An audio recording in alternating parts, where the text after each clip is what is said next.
got two really cool jobs. Yes, ma'am. What's the other one? I'm an awareness coordinator for my Defense Academy. We teach people how to survive deadly force encounters, carjackings, home invasions, muggings, attacks on lives. Private owned. Oh, yeah, it is privately owned. That's how we started this. Yeah,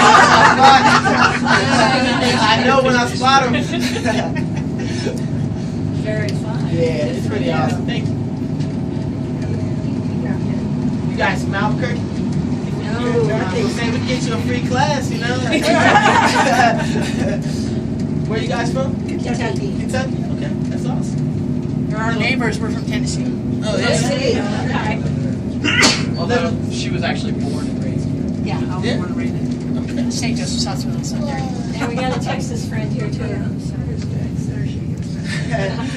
Cheese, you can see through the bottom. But there's glass. Little flat out there, huh? Where, Kentucky? Kentucky. We get smoke in this area. We can smell the smoke sometimes. From Phoenix or from Southern New Mexico? From southern New Mexico. We're pretty much surrounded by fires right now. And there's fires in Jimenez, there's Santa Fe fires. But randomly not fires here. See the world. Heater, yeah. Well, I mean, if it does get cold, use a heater.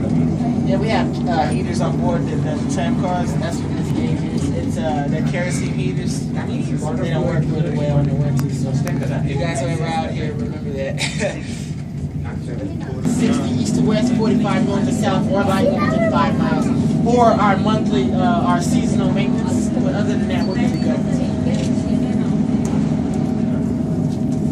So we are coming up on tower number 2. There's going to be a slight dip in the sway as we cross this tower, ladies and gentlemen. You are all encouraged to raise your hands up and say, woo! There we go.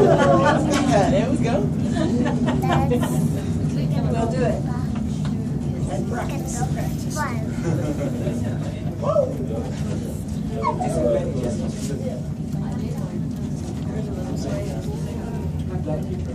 Looks like we're going to There's get a the clock, doesn't machete it? stuck down on the Survivors going across the country. We're survivors. Okay, everybody. Get ready. So here we go. Woo!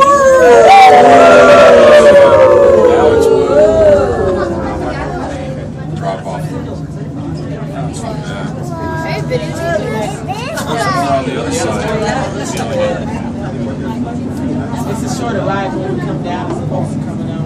Because, if you remember, yeah, gravity is well. If you remember coming up, we had to wait there for a second to those wheels started. So we got about a head start for about 60 feet on the other tram car.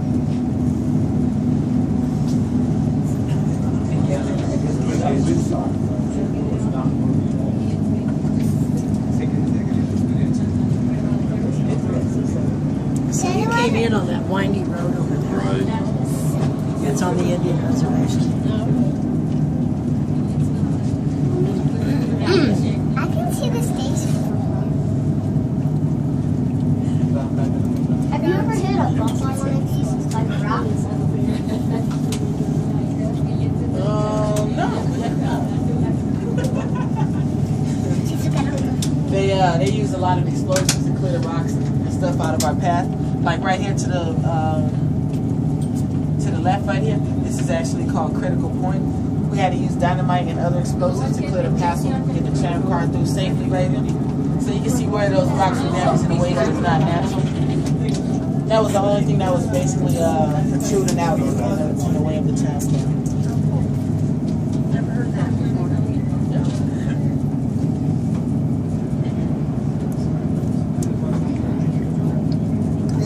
I've actually hiked there.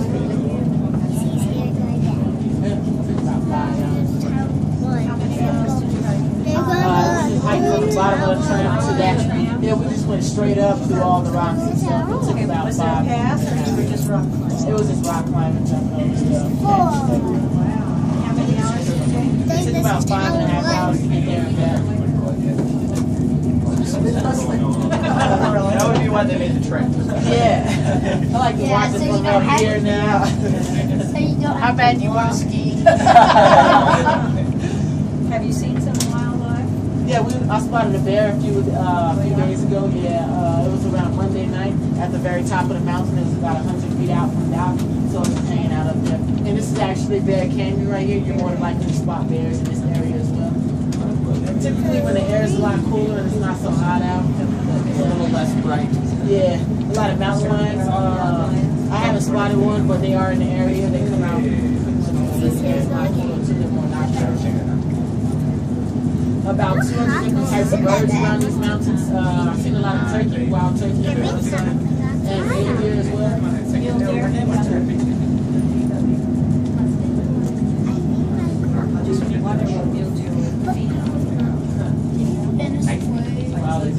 I don't know. Spoilers. Yeah. They put one in the Santa Fe Mountains too, so they might have. Here we go! They put one elk up there in Santa Fe? They put her. Oh, okay. It takes at least two, right? They gotta be. Seriously, one elk. What is? It's not gonna be far from the elk. Gotta have at least two. He's gonna find something out there. Gotta love it. Can't see our car. We're on the other side of the building. Wait, where's our car? I can see our van. It almost looks like you're zooming in. But it's like you're going down. Is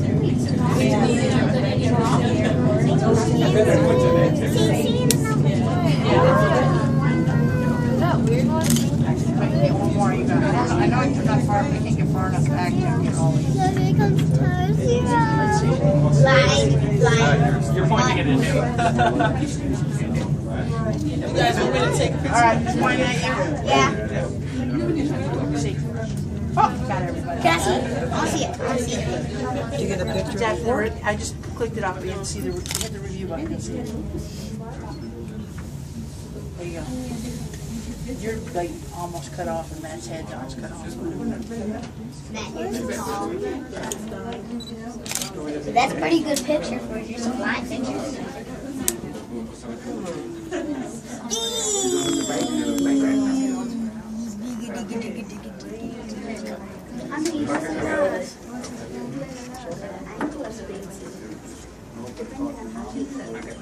It's funny how Denver makes such a big deal about being a mile-high city and a good part of Albuquerque. That was nearly Not down by the bottom, yeah. The valley's not. It's only like, I think the valley's only like 3,500. Is that the highest state in New Mexico, United States? No, not McKinley. I don't know, but they have Mile High Stadium. But I think Mount McKinley's up in like one of the states. That's the highest point. Yeah. Okay. It's There's a lot of people who like come out here to train for the elevation. A lot of cyclists and MMA fighters and stuff like that. Yeah, I think that just generally high elevation. Like we were out in Farmington, and it's 7,000 feet. Oh yeah. Everywhere you walk, you know.